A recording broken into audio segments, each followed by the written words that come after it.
Okay, this is step one of the button bag directions. I have gathered all of my supplies that I'm going to need to work on this project.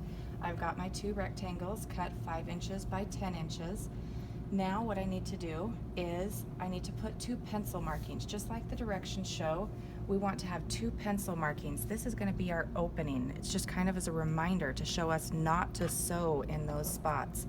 We want them to be about 2 inches apart on the short edge on the ugly side of one piece of fabric. We don't need to do both, we just need to do one. We want these markings, and you can use a pencil. Typically speaking, you would use a marking pencil or a fabric marker to do these markings. For the sake of this project, and considering it's going to be on the inside of our project anyway, we're never going to see these pencil markings, so we're not too worried about it.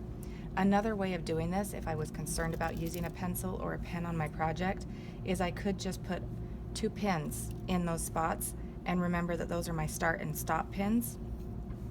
Now what I'm going to be doing is I'm going to place pretty side to pretty side of fabric. You're just sandwiching them right on top of each other, lining up those edges. They should be exactly the same size, and then we're going to pin around our project.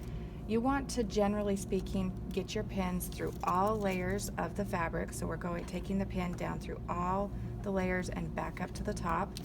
Kind of a general rule of thumb is usually about a hand's width apart, but where this is such a small project, we're going to put them a little bit closer.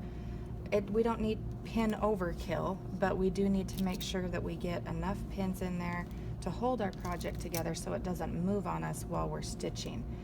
So approximately 8 to 10 pins.